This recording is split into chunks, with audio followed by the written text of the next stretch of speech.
going to be converted and I'm going to benefit from that, right? With 4 lines of code, we have transformed millions of dollars into very high ROI that Sandy talked about, right?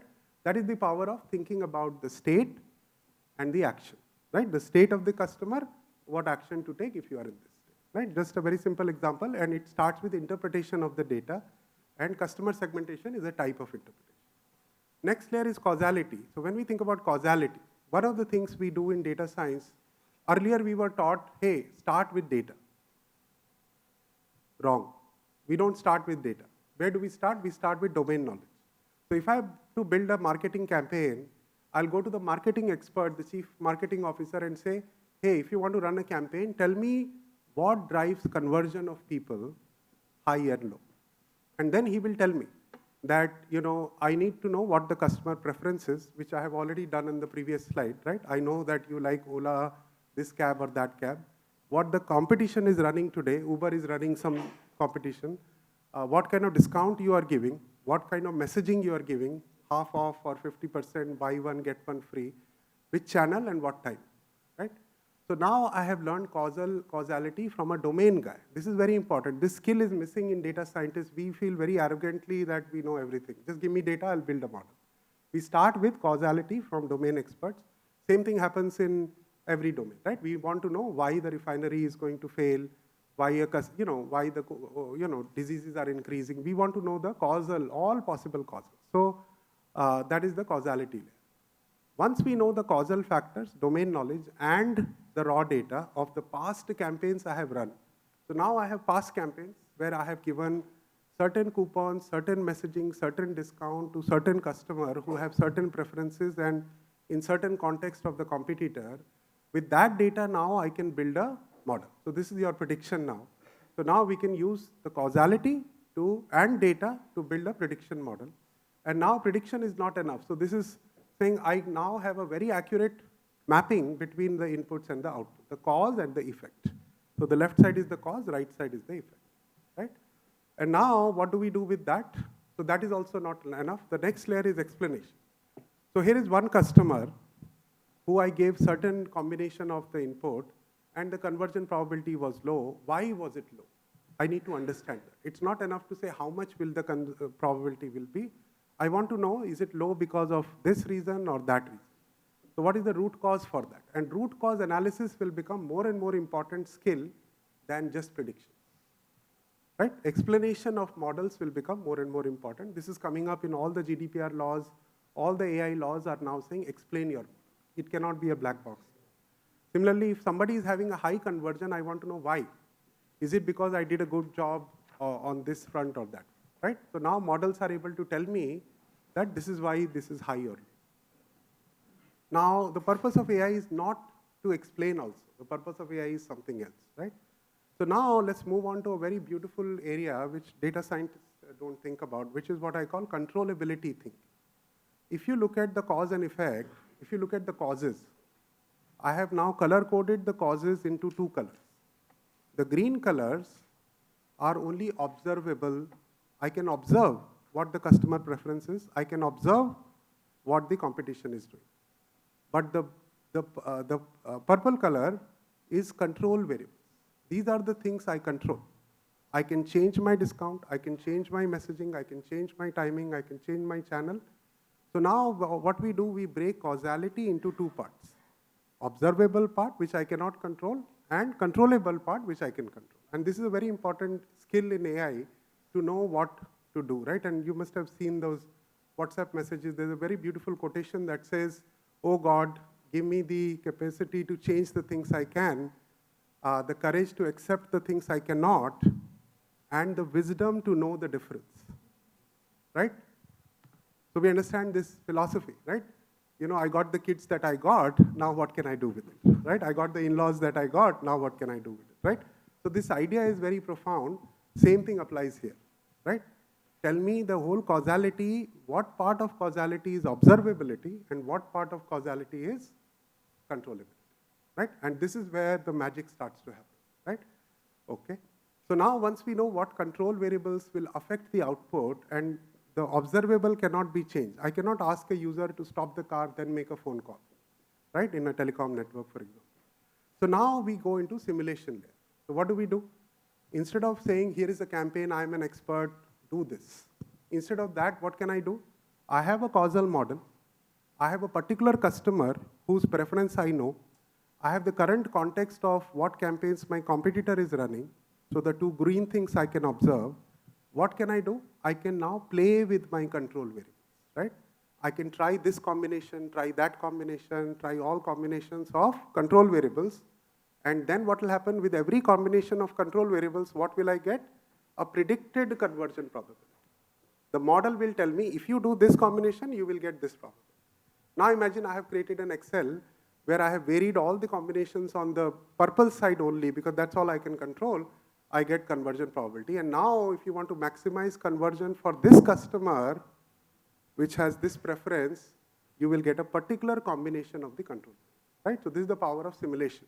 And simulations, this is a very simple example, but now we can simulate refineries, very complex system. We can simulate airlines, we can, pricing, for example. If you change your pricing policy, don't just change it and observe and lose $1 million. Simulate it and see what will happen, and then apply. So simulations will become very important in the way forward, right? Now the goal of AI is also not to simulate. What is the ultimate thing that we really want is not simulation, but optimization. So what we really want is not prediction, not explanation, not controllability simulation. I want optimization. So I want to know, for this customer with this preference, in this competitor environment, what is the optimal control variables which will maximize the conversion problem. So the real problem we are solving is an inverse problem. We are not saying, give me the left side and I'll tell you the right side. The real problem we are solving is, give me the observable variables, give me the target variable, how much conversion you want. I will tell you what control variables. So I'm using prediction in an inverse way now.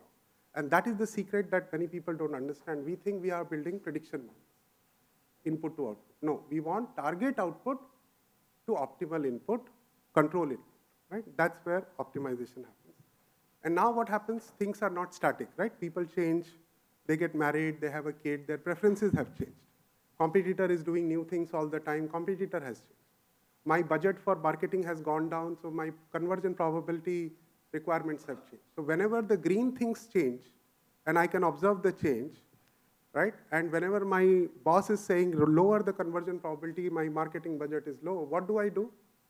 I re-optimize, right? I don't rebuild the models. Causality is still the same, but I re-optimize the whole thing, and now I can get a different thing. So now you see how for every customer, every day, you can re-optimize in every competitor scenario. As the customer is evolving from one segment to the other, you can re-optimize your control variables and create a very, very precise campaign for every customer. Today, what do? We have a Sunday sale. One decision for everyone. Where are we going? Highly personalized decisions for everyone, right? And that is now possible. This can be applied to agriculture, education, healthcare, everywhere. You can start thinking about, in any domain, what are my control variables? What are my observable variables? How do I build prediction model? How do I abuse it to build an optimization on top? Yeah? All right, so hopefully you got that sense. Now, AI is not just Gen AI. Today, whenever somebody says AI, they mean Gen AI. It has become such a shallow thing. I'm trying to undo the damage and saying AI is a lot more than that. And by the way, prediction is a form of generation. Think about it. What are we doing? Predicting the next word from the last 10 words.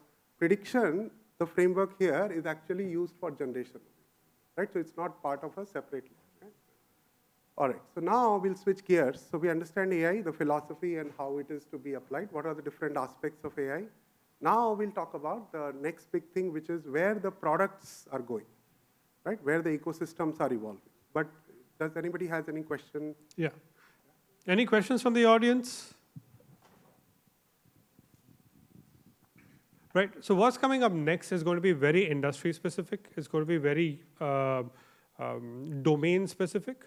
So it'll be great if you can start thinking about how your products are evolving. If you have any questions that are more specific, we can take it during lunch as well, but right now, right after this as well. So, or you can just raise your hands and the floating mics will do the job. All right, All right. Professor. So let's continue. I think we are in the flow now, right? So let's keep the flow. All right. So now I'll talk about how products are evolving. The idea of products is evolving, right? So if you think about what products excited us 20, 30 years ago, you know, somebody got a new car or a new washing machine, we all got excited, right? So they were physical products that came with what we call programmed intelligence, right? They never become better over time. Only the next version of the washing machine is better than the previous version, but within the lifetime of a washing machine, it only needed maintenance, right? So we understand these are what we call physical products with programmed intelligence, right? What happened in the last 20 years? What are the new products that we have seen? Very different from the physical product. So after a 1.0, simple single-use programmed intelligence, everything does the one job. What's the next set of evolution that we've all experienced in the last few years? What kind of products do we engage with most? The moment we wake up and before we sleep. Yeah, let's talk about that. Phones, yes. Anything else? What are you doing on the phones? Social media, wonderful. Connected, that's exactly. That's right. coming, yeah. So what we do lots of digital things, right? We do Facebook, LinkedIn, YouTube, Netflix, all of that, right? And this is where the idea of a product has evolved. And how do these products become better? So there is no next version of Google search that you download. What do? Google continuously improves Google search. How? It has mastered the art of collecting feedback data and continuously improving them. So the AI now is part of the product. It is not a separate thing. And it is not that the first version of Google search is perfect, but we have mastered the art of continuous improvement with feedback. So this is one of the skills we'll talk about. How to build an AI first company. Feedback thing, right? And how does Google, YouTube, everybody uses feedback to continuously improve their products, which is not possible in a physical product, right? Except for maybe Tesla cars now, which are software first cars, but in the original cars, it is not possible. But in digital world, this is possible. So we'll talk about that. Now tell me, where are we going in the next 20 years? So this is the last 20 years. Where are we going in the next 20 years? Somebody already gave the answer. Huh?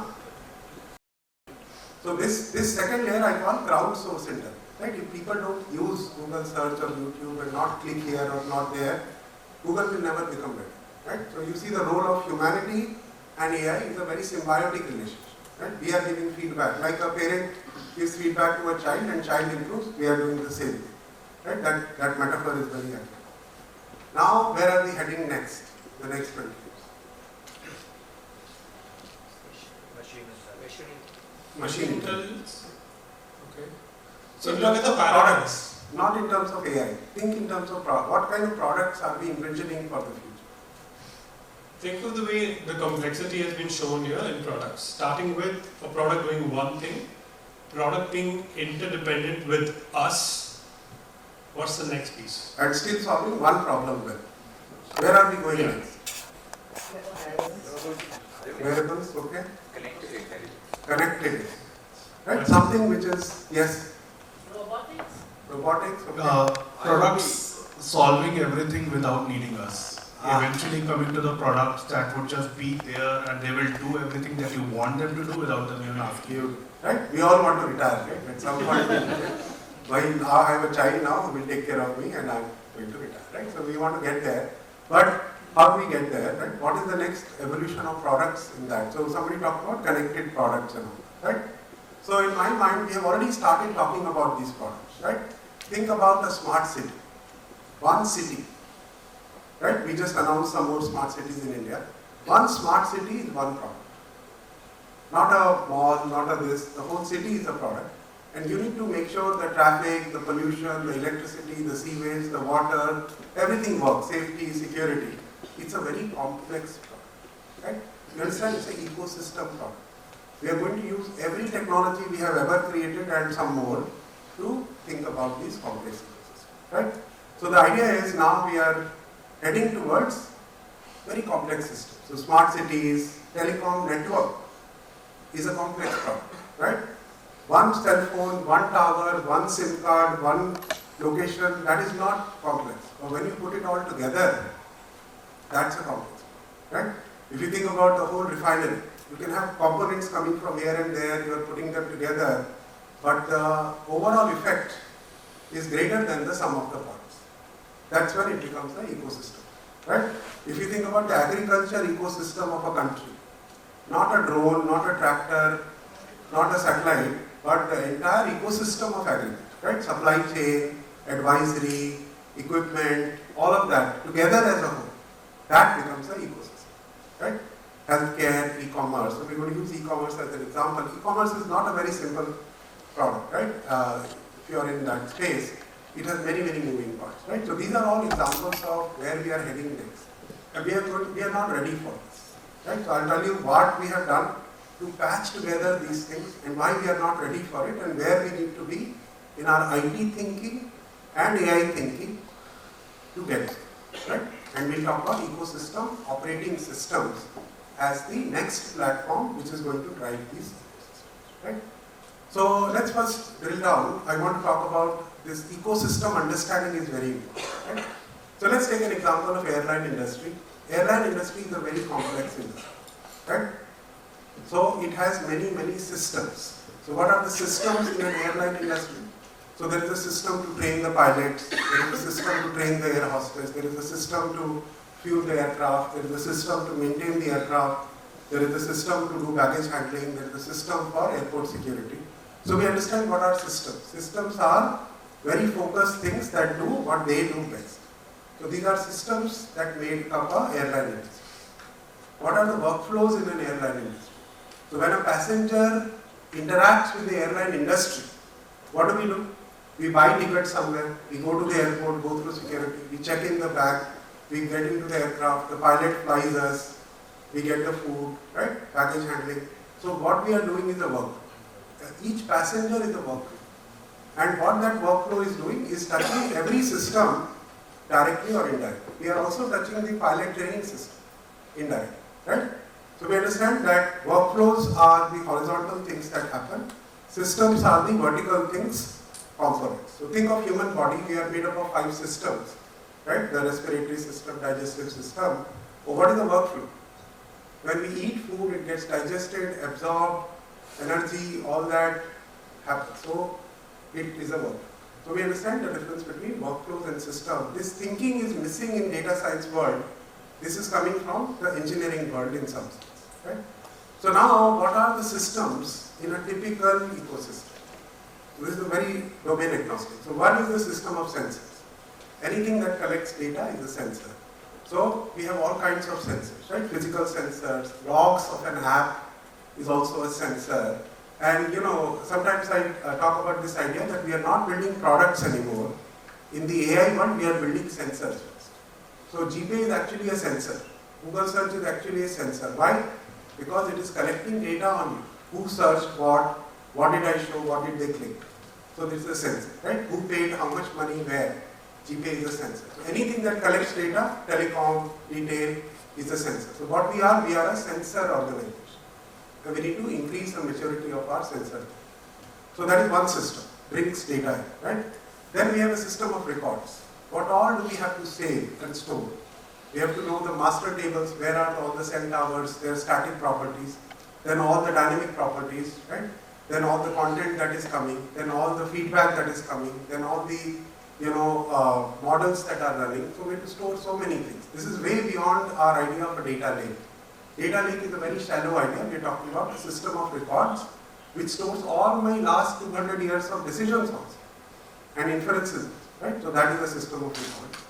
Then the system of intelligence. We are not going to need one search engine, one model for search and one for ad and build a Google out of it. We are going to need thousands of models, and all the models have to be maintained, designed, monitored, right? Performance, retrained. So this whole cycle of every model has to be done. This is our system of intelligence.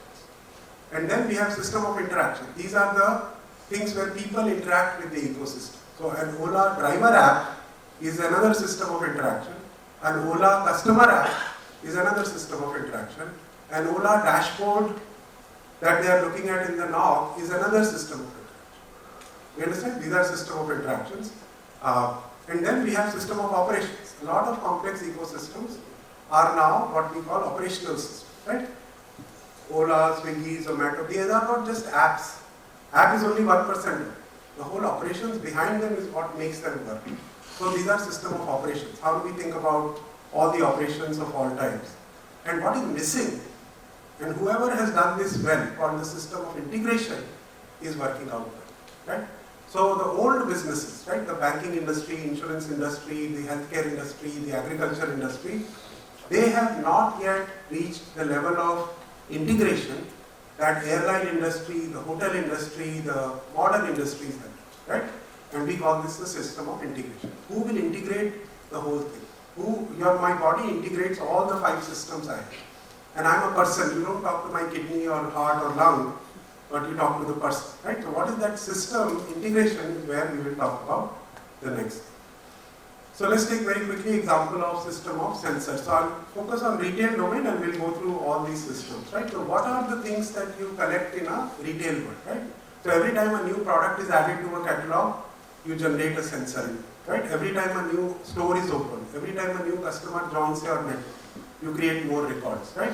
So that is your knowledge sensor, right? When the knowledge of the system is good, right? New people are hired and all that. Then comes the process sensors. If you think about every time somebody is doing a search on Amazon or Flipkart, that information is logged. So that is also a sensor, right? Every time you place an order or you add to wish list or you make a payment, it fails or not fails. Every time you call a customer care or return a product, these are all operational things that happen and we log everything. So this idea of logging everything that is happening is a system, sensor based, right? And many people don't do that well and that's where they don't become an AI company. Okay? Then we have feedback sensors. So now think about in retail, what is the feedback? I can give feedback on this product is great, this restaurant is great, the service is great, delivery time was bad. So ratings and reviews are feedback. They are coming as feedback. So we need sensors, right? Whatever you're saying on LinkedIn or X or whatever. Then I'm also logging recommendation. I gave these recommendations. Did you take them or not? That is also feedback. This is the most important feedback. How does Amazon improve its recommendations? Feedback. So we'll talk about feedback. I ran a campaign. This guy opened it. This guy did not even open it. How do I get that? Right? I ran an ad. Who took it? Who did not? So this is all feedback. Okay? So feedbacks have to be very exhaustive. Anything that I can collect is my sensor thinking. I need to be a sensor company first. Before I become an AI company, I need to be an exhaustive sensor company. Then how do I standardize everything? I have used one vendor product for search, one vendor product for something else, order management system, they are not talking to each other. So how do we standardize everything? And how do we make these sensor data coming real time, right? I don't want to be uploading my sales of today in an Excel at the end of the day. I want real-time point of sale data, right? The next thing is system of record. So we store all the knowledge, right? Where are the stores? What are the product catalogs? All that is knowledge of the domain. Then all the transaction, point of sale transaction, let's start with that. Search and all that. Then all the sensor data, the feedback we talked about. Now I'll talk about features, the state thinking in retail. That also goes in system of records. So what you're capturing from outside goes in the system of records. What you're creating inside also goes in the system of records. What are you creating? The first thing you're creating is state of a customer, state of a store, state of a location. So those are features. And then you are running a lot of AI models. The output of AI models, where do they go? They also go in the system of records, right? So the churn score of a customer is increasing over time. So I need to be able to do something with that time series. So I need to store that somewhere. And then your decisions you have taken. I sent this campaign to that customer on that day with this message. I need to store that here also because that's how I will improve. And all the metrics of the past. In every context, every metric, every time frame, we have to store that. So you see the power of system of records. The data layer, it's not about let's buy snowflakes or data bricks. That is not the goal. The goal is to design a proper system of records, right? And then decide what tools. So now in the world of retail, so these are my transactions we talked about. These are my sensors. What do we do with all this? we create features. So the state thinking, how do I know what is the state of the customer? What is the state of the product? This product goes with these other products, right? This product is going down, this product is going up, right? State of the store. Am I doing more revenue, less revenue, more profit, more inventory cost, right? State of the location. What is selling more in this part of the country, that part of the country, in this season, that season, right? State of the brand. Which brand is going up and down these days, right? State of the merchant. So I need to build state models. Remember, the thinking requires us to think about states first. So let's take an example of customer state. How do we define the state of a customer?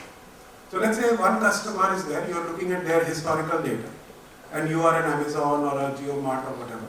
What can you do? You can look at the customer category profile. What category does he buy more? So he spends a lot of money on shirts and less on purses and other things. So I can have a category profile. Then within the category, I can say which brands does he like more. He likes this brand more than that. Then within the category shirt, I can say what kind of shirts, what kind of attributes he uses to think about shirts, right? So you see, this idea of understanding the customer deeply with the transaction data that is coming is the most important layer in AI. And this is what we do to create the state, and from the state we'll see what the actions take, right? So we understand this idea of how to generate state from raw data, right? And this is called feature. They also go in system of records. So now people are talking about, feature store as an important infrastructure within data lakes, feature store, right? This is features. Now what do we do with this? So now we go to system of intelligence. So we have built profiles of users. So this is one customer A who is looking for men's shirt. He likes this brand, this color, this fit. This is customer B who likes this brand, this color, this fit. Now what happens? When customer A comes to your website and says, I'm looking for men's shirt, what should I show him? And what should I show the second person? Should it be the same? Can I not personalize my intelligence of search and say, not only will I give you what you want from a general category, but I'll personalize the search also for you so that your discovery process is very rich. Because this is what you like, this is what you like. So this is your personalized decision making in the search. Is an example of a system of intelligence from system of intelligence. Right? And now system of operations. This is just to give you a feel of how complex systems we are dealing with. Right? In retail, we have many types of operations. Digital operations and physical operations. So when I say what result to show you on a search page, what home page should I show you, what ad should I send you, this is all digital operations. These are also operations. And then you have warehouse operations, right? You have store operations, you have supply chain operations. Now you understand what I mean by a complex system. Why retail is a complex system? You're not doing few things. You're doing all these things simultaneously. You have to optimize all of them simultaneously. They affect each other. So it's not a simple system to think about.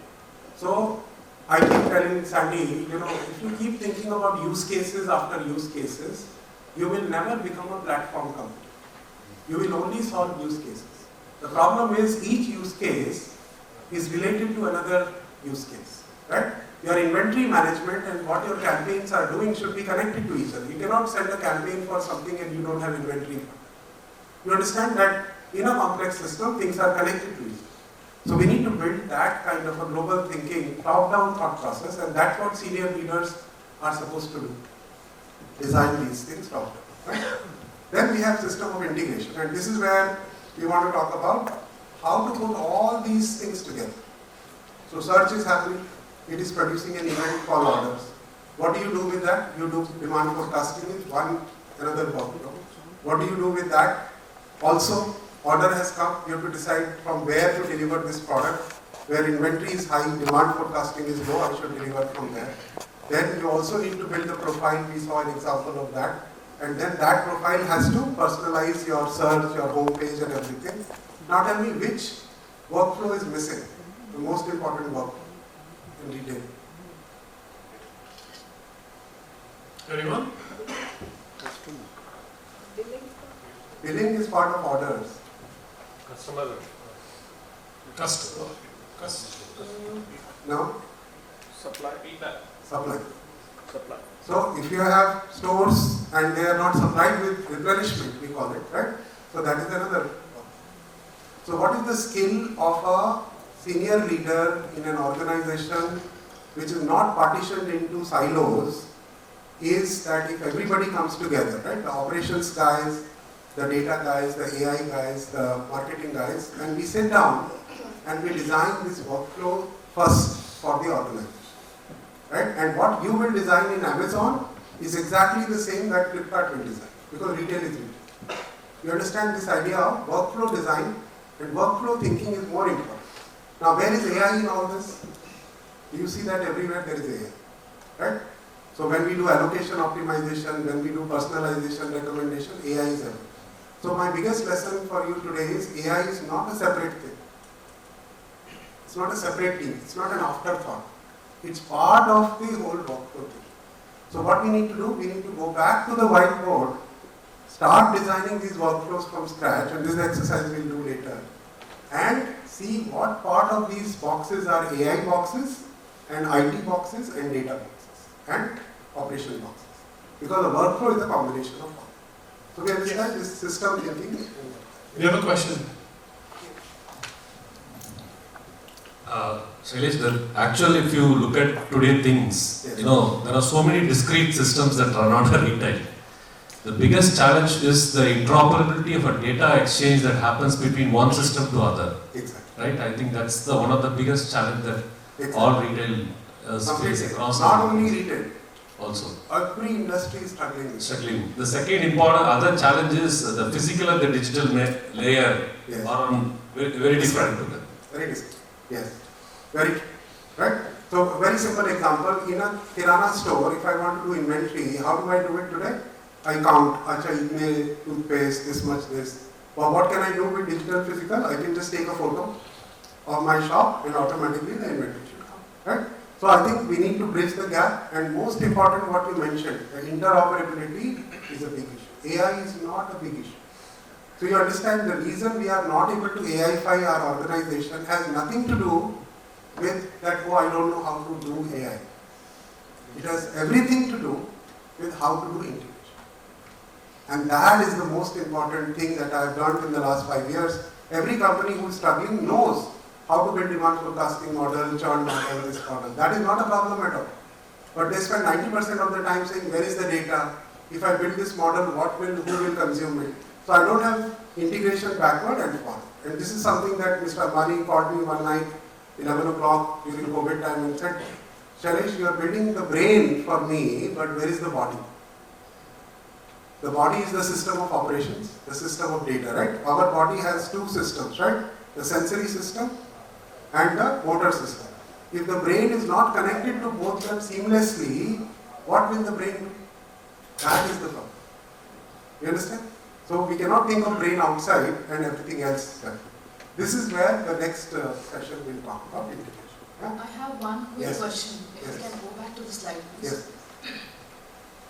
So I come from a pharma manufacturing background, right? yes, My question is regarding the profiling engine that we are kind of showcasing here. yes. My point is when we are feeding data and AI is kind of have a particular point of view in terms of what we are wanting from the system, Yes, are we not missing out on the things that we at that particular point of time are not aware of? very For example was a men's shirt. Probably I would want to have a look at the t-shirt part of it, but I'm not aware as a customer. okay. Where do that fall here? Very good question, very good question, and that's why I'm going to use this keyword here that I use, which is, see, the word is exhaustive. If you look at the bottom, exhaustive. That means I'm not a use case thinker and saying because I have this use case, I will build this feature. Somebody else will have some other use case, they will build some other feature. So what we are saying is exhaustive thinking means you look at all the use cases together. Then you decide what all features you want and try to be as exhaustive. So my philosophy in feature engineering is engineer a feature because you can, not because you need. Because later you might need it, right? 5 years down the line. But if you have not created it now, you will not know the potential application. So yes, you are right. Exhaustiveness in our thought process. That's what top-down thinking does, right? Every workflow, every metric, every decision, every feature. So exhaustiveness is the key to building a operating system. But when we kind of bracket it into a completion perspective, that now AI would give me 100% of insights. How do we kind of reach there, understand it? Again, from the manufacturing point of view, A is not always for Apple. Correct. Okay? It can be linked to different parameters which can be new every time. Correct. So And that's percent where, of accuracy in terms of output, how do we understand it? so that is where, the more deeper domain knowledge we have, the causality we talked about, right? Let's say initially you didn't know all the possible causes. So you only build a limited model and you are not able to understand why it is not performed. Then you go back to the whiteboard and say, what are the other causes I am missing? And then you add, right? So this exhaustiveness comes over time. It's not like the first day we'll know, right? When you build a house, first day you don't build a full house. Then you realize, oh, I don't have a puja room, I need a basketball court and all. So we keep adding. But the idea is we have to reach an exhaustiveness in our thinking. So, right? And we discover it as we go on. Welcome.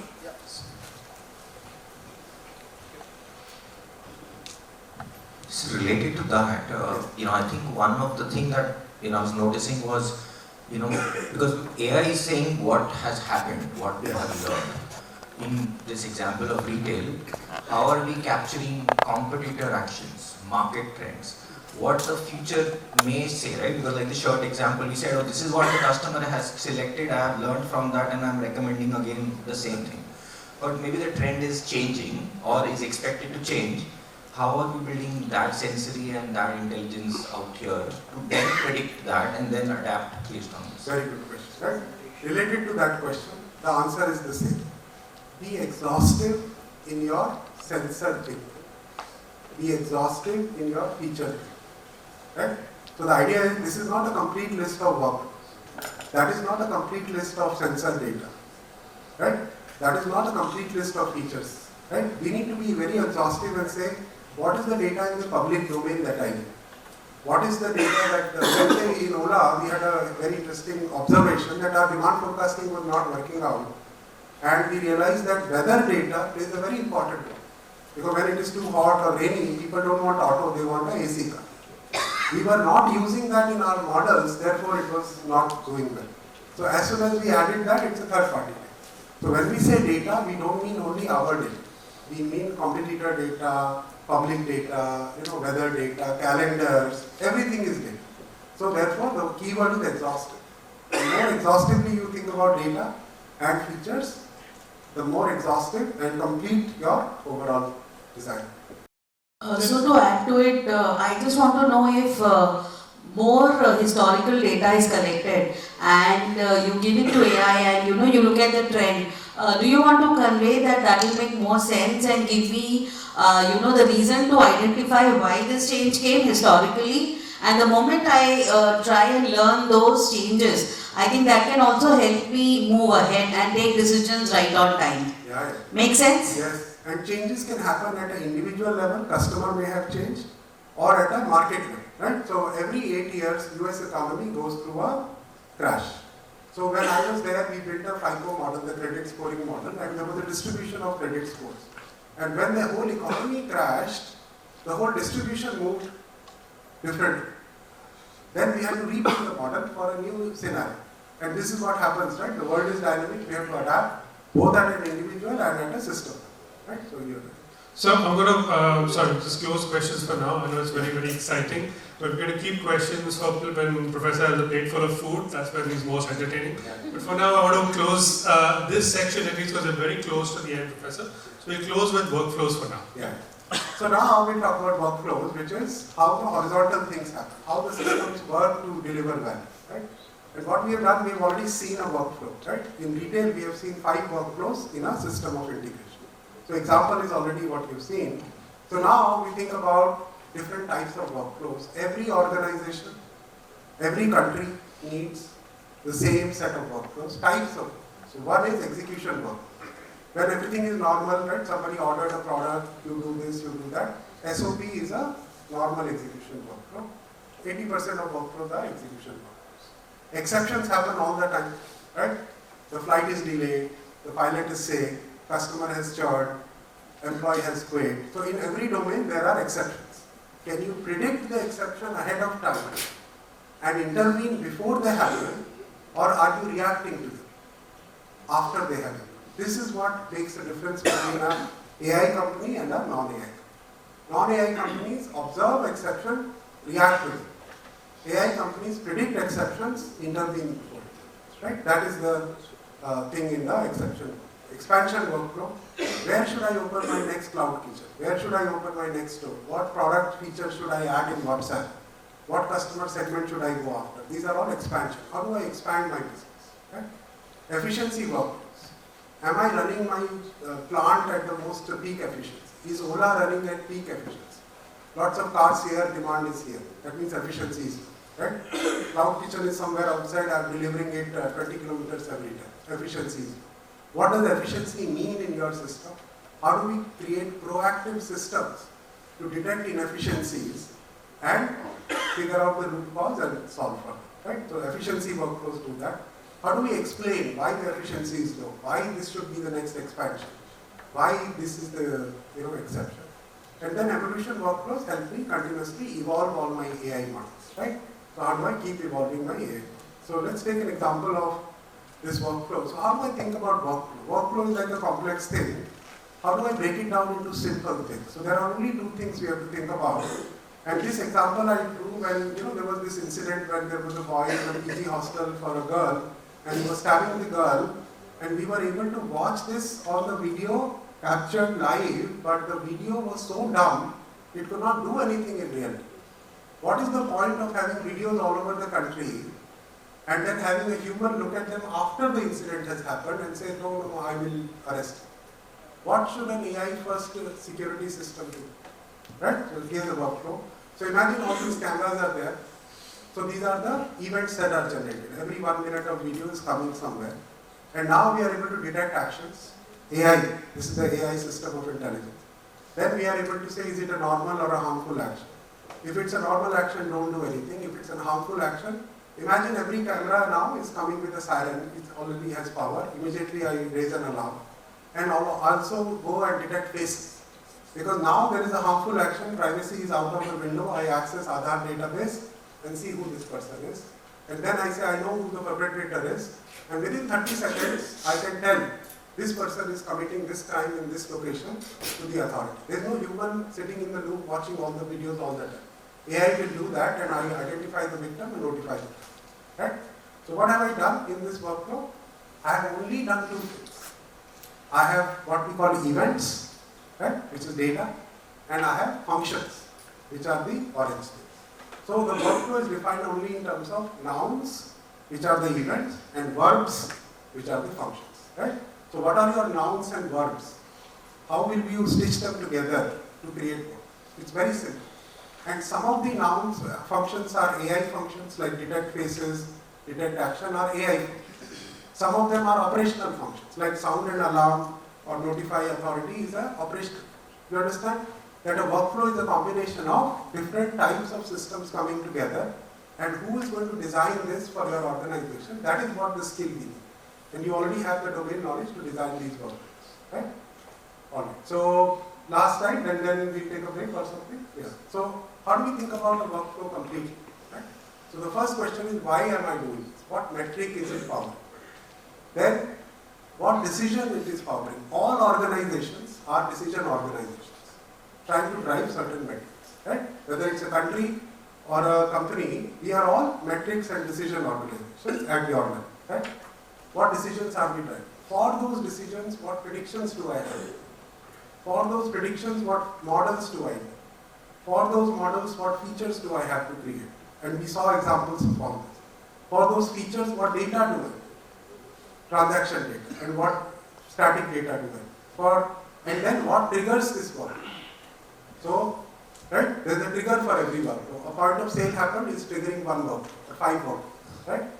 And then, what is the feedback we are going to collect about the workflow? This is very important because we need to continuously improve this. Alright? So, I think we'll stop here, right? Right. Thank you so much, Professor. So we have put together a very quick survey from the room.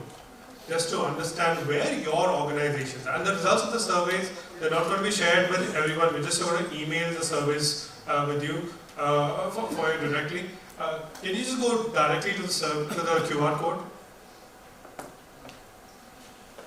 So this survey is really about the maturity model of an enterprise. Right? We want to know where you are as an enterprise along 5 dimensions. Yeah. So we talk about data maturity, integration maturity, AI maturity, all of that. And there are a few questions that will give you yourself an idea of how do I think about my own organization. Now, these are only directional. This is a fun survey just for you to think about your company. It's actually a subset of a much larger survey that Professor has designed. If need be, we can design this especially for your organization as well. Because every company is different, every nuance is different, and those can be captured in your surveys. But for now, this is a very good first pass for you.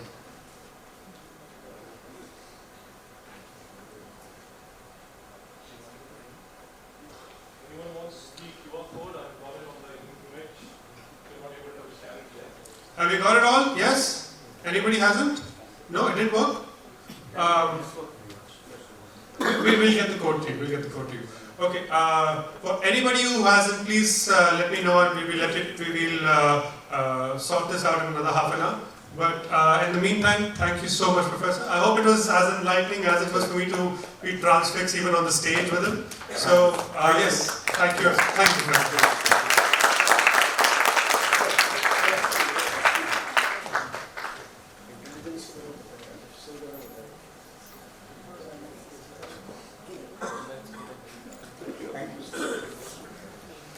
Professor Shailesh, Yes. Excuse me. Yeah, sure. You told elaborately about the intelligence. Yes. What about artificial? So anything that we do, we can make machines do the same thing, right? Correct. If we can recognize objects, computer vision can do the same thing. So if you think about what is technology, is an extension of ourselves into machines. Our hands become robots, our legs become cars. What does our brain become? AI. So AI is just an extension of whatever we do into machines. So think like that. If we can think, create, learn, understand, can we make machines do the same thing? That's our artificial version. I have a connected question. Yes. So we are making the machines learn. So how do we control the biases? Very good question, right? And these biases are there, right? Because not AI has the biases, but the data that we are using to build models has biases. And that's a very important problem now.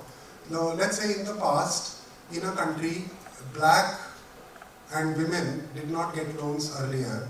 So now AI has learned from that data. And now if a black person or a woman comes to ask for a loan, there is that bias and AI is saying no loan for you. So this is a real problem. It is showing up in our models. You saw the Gemini overdid it on the other side, right? Presidents of United States were black because they wanted to undo the bias of the white, right?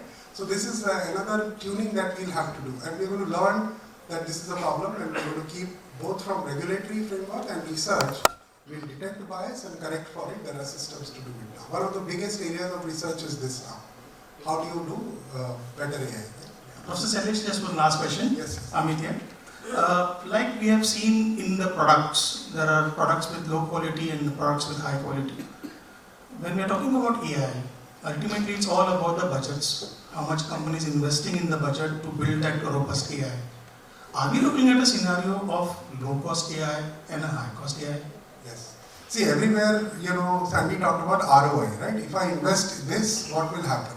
And he talked about how 8x improvement in things have happened because of little investment. So AI is one of those investments that it looks expensive in the beginning, but if you do it right, and that is the problem. The reason why people are not achieving the right ROI is because first they have not built the integrated system. They have vendors here and there. So AI is not able to penetrate the current workflows.